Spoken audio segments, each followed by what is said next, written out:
Salut très chers amis, démocrates africains, peuple du monde entier. Nous sommes au 3 septembre 2019 et nous sommes ici à Toronto, au Canada. Bon, leader d'opinion. Un leader d'opinion. Un leader d'opinion, c'est quelqu'un qui est très suivi par un certain nombre de gens. Ce n'est pas par des affinités ethniques, mais c'est par rapport au contenu, au message de fond que cet individu apporte au sein de la société.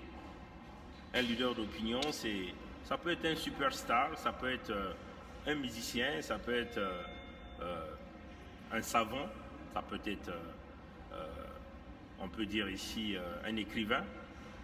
Ça peut être aussi un citoyen ordinaire qui vient avec des analyses approfondies, des propos justes qui rallient une société. Et donc, quand un leader d'opinion sort, il y a deux catégories. Il y a de ceux qui viennent pour faire du buzz. Il y a de ceux qui viennent pour apporter l'information.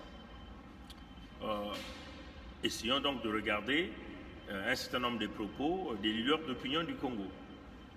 Bon, éventuellement, c'est toute cette affaire autour du frère Norba de Paris qui est venu dimanche avec deux directs au cours duquel nous avons vu un peu Norba de Paris faisant l'apologie du régime Sassou, demandant aux enfants de Sassou de pouvoir construire des universités, construire le Congo.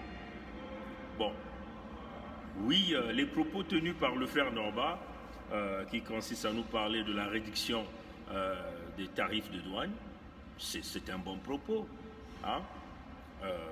Mais nous croyons que ce qui a poussé les gens, personnellement, j'ai aussi réagi d'une manière forte. Ce n'est pas les propositions que Norba est venu faire au peuple congolais, mais c'est par rapport à un changement d'attitude qui consiste à essayer de vénérer les enfants Sassou, de dire que c'est parce que les Congolais insultent que Sassou ne construit pas. Vous voyez, des propos, les Congolais ont trouvé comme étant des propos flatteurs. Vous voyez, chers amis. Et ce qui a poussé du monde à réagir, et les gens vont continuer à réagir. Bon, je crois que tout un chacun de nous a vu le direct du frère Tom Melvin, qui est venu simplement blanchir Norba de Paris. Puis il a tenu quelques propos qui consistent à traiter un certain nombre de Congolais, ceux de la diaspora, comme des Congolais Anzala, des Congolais qui n'apportent pas des informations, des Congolais qui doivent attendre que eux, qui sont des chefs d'entrepreneurs, puissent leur créer du travail. Vous voyez? Et donc, nous pensons que déjà même par ce propos, ce n'est pas des propos corrects, ce n'est pas des propos bien, des propos qui essaient de dévaloriser un certain nombre de compatriotes dans la diaspora qui sont en train de lutter. Ce n'est pas parce qu'ils sont venus critiquer qu'on peut simplement se permettre de les narguer, simplement comme ça pour dire, bon, vous n'avez rien, donc vous devez vous taire, nous qui avons des moyens, nous qui allons créer de l'emploi au Congo. Mais ce que nous voulons dire à tous ces compatriotes congolais, peuple congolais,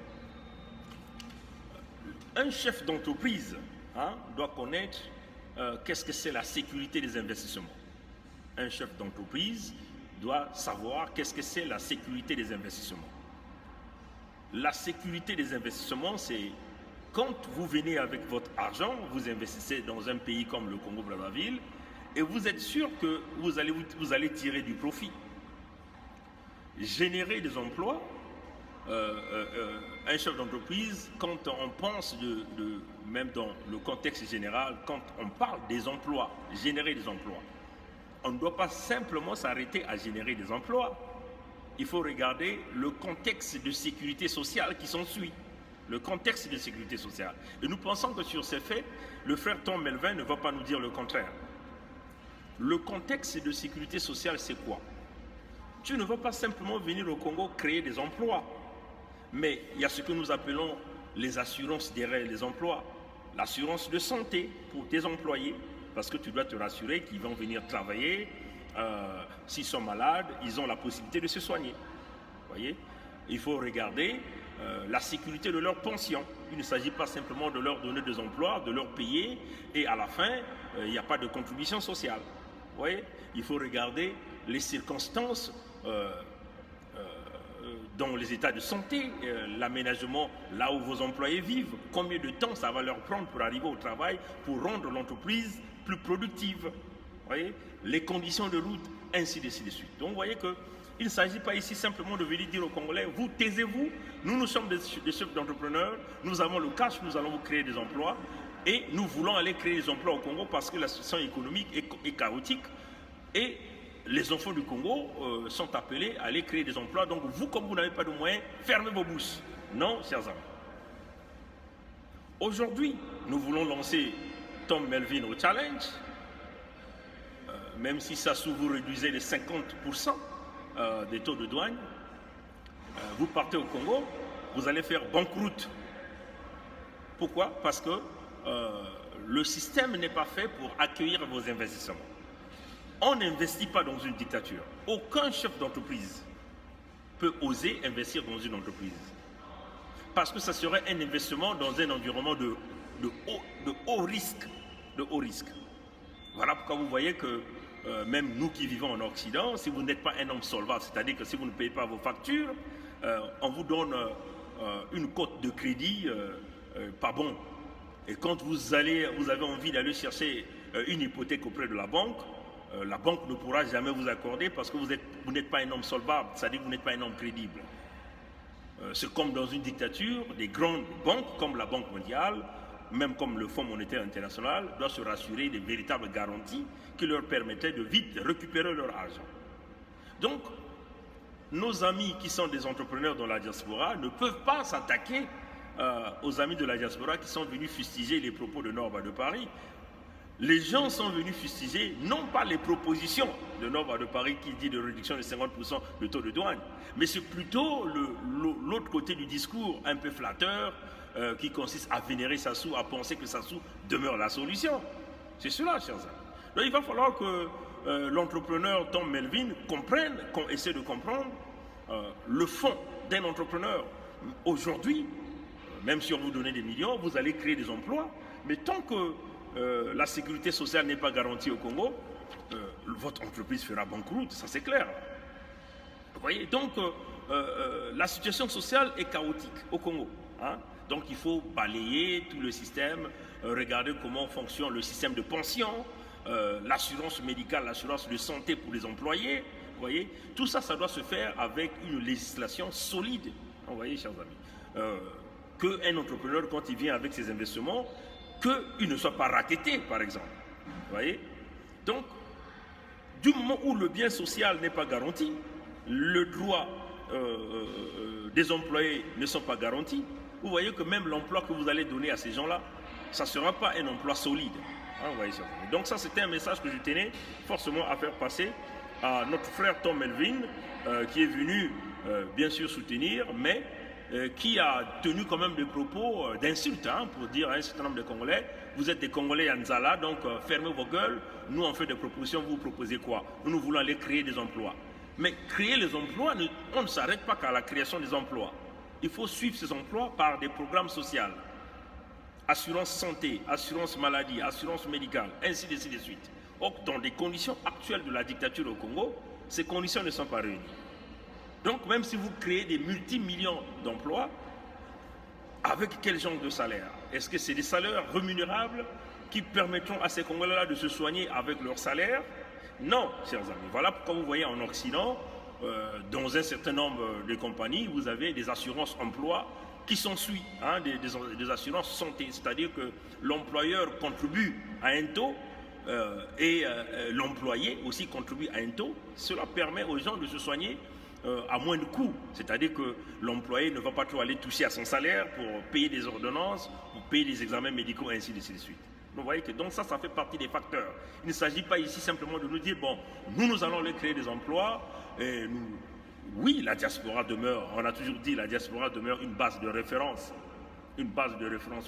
pour tout un État. Les investissements de la diaspora peuvent jouer un grand rôle pour booster l'économie du Congo. Mais les conditions du Congo ne vous permettent pas. Aujourd'hui, c'est reconnu que les propriétaires des taxis et bus à l'époque, hein, au Congo, c'était les gens de la diaspora. C'était des Congolais de la diaspora qui, avec leurs petits investissements, mettaient les bus en route au Congo, mettaient des taxis pour activer, donner de l'emploi aux jeunes Congolais. Hein, vous voyez? Mais tout ça, ça a été brûlé, ça a été détruit. Premièrement, par les conditions de route ne sont pas des bonnes conditions. Vous voyez? Deuxièmement, le système de raquettage de la police qu'on a mis en place. Vous voyez?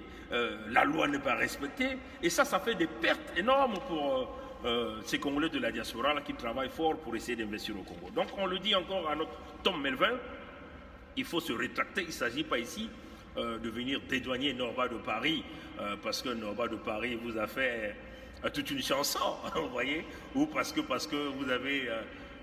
vous avez soutenu Norba de Paris, que vous venez simplement dédouaner Norba de Paris sur les propos. Il faut reconnaître que le frère Norba de Paris a tenu des propos qui n'ont pas plu. Il n'y a pas que les gens de la diaspora de Paris. Nous venons là de mettre un message sur notre mur où vous avez des réactions qui viennent à partout à travers le monde entier. Tous nous avons soutenu Norba de Paris, même avec nos petits moyens. Parce qu'il faut le dire que ce ne sont pas les gens du Congo qui vont acheter le disque de Norba de Paris. C'est même cette diaspora-là. Même si le disque il a $10, il a 8 euros, mais ça compte. Vous voyez, chers amis, un disque ça compte, 2 disques ça compte.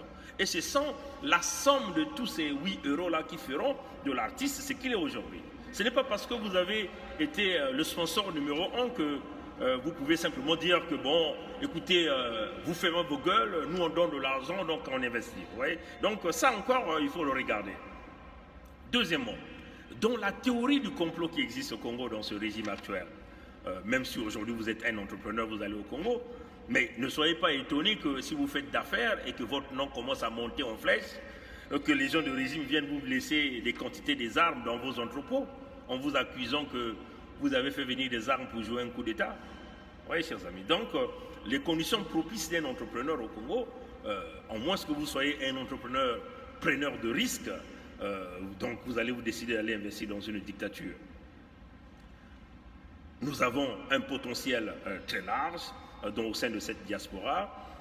Donc, nous sommes capables de pouvoir relever l'économie du Congo si nous faisons face à une dictature. Essayez simplement que ce régime de Sassou quitte, vous allez voir des choses qui vont se faire. Aller créer une entreprise au Congo n'est pas synonyme simplement d'amener le capital, mais avec les grandes idées que vous avez autour de vous, vous êtes capable de créer, de susciter de l'engouement pour monter des entreprises. Vous voyez, donc ce n'est pas forcément le capital, c'est aussi, comme on dit, le brainstorming, donc ce réseau des idées qui vous permet de développer pas mal de choses. Donc vous voyez que, et puis il faut aussi regarder les empoisonnements, les arrestations arbitraires, la mauvaise gestion du système économique. Vous voyez que tous ces facteurs ne permettent pas aux gens réellement de développer, sinon qu'aujourd'hui, Tom Melvin veut nous dire qu'il a assez des entreprises au Congo qui fonctionnent normalement, que les jeunes du Congo sont rémunérés. Quand nous parlons des emplois rémunérés au Congo, c'est minimum 500 000 pour un jeune Congolais. Avec le taux d'inflation aujourd'hui, les gens ne peuvent pas vivre avec 150 000 francs CFA. Minimum 500 000 francs CFA.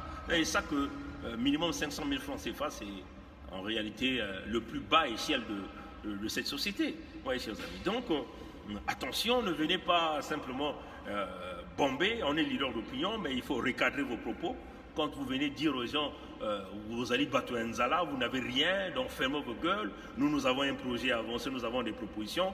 Oui, nous avons un pays qui va en déclin.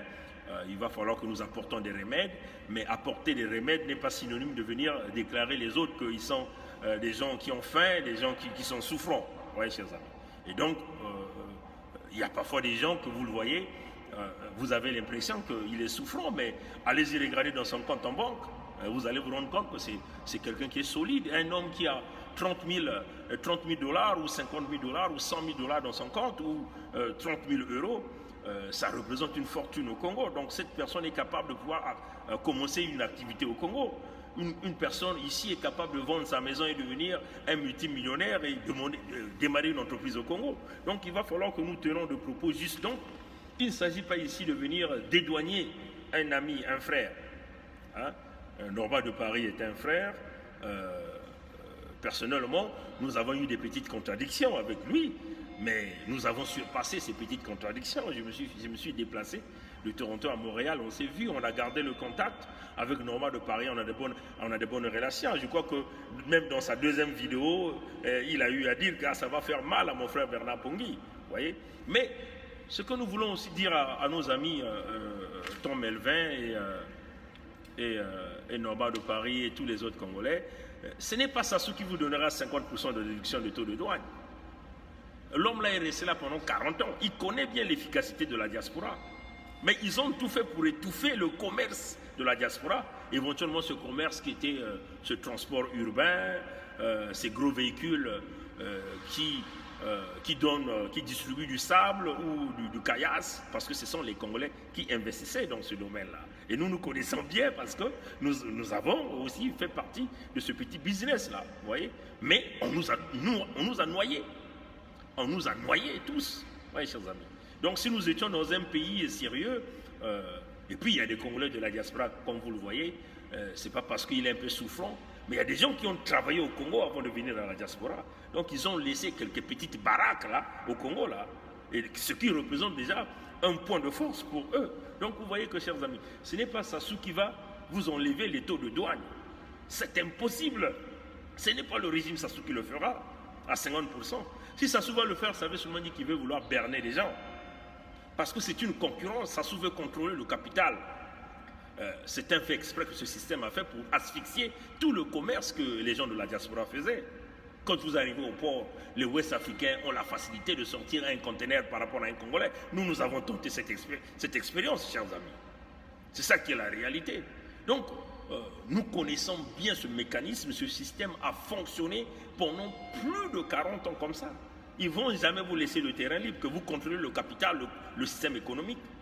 Il faut noyer le système économique, contrôler la jeunesse, faire que toute la jeunesse soit au-dessus, en dessous d'eux, que eux, ils soient les uniques entrepreneurs avec l'argent du contribuable congolais. C'est pas un hasard là, c'est un fait exprès, c'est calculé au millimètre près. Oui, chers amis. Sassou ne va pas vous enlever 50% parce que vous allez être des challenges, vous allez donc commencer à avoir les mêmes copines que Sassou, les mêmes femmes que Sassou, vous allez commencer à aller dans les mêmes boîtes de nuit que Sassou, que les gens du régime, et ils n'aiment pas ça, ils veulent contrôler le terrain. Donc il faut plutôt, s'il y a une proposition à faire, c'est plutôt il faut que nous travaillions fort.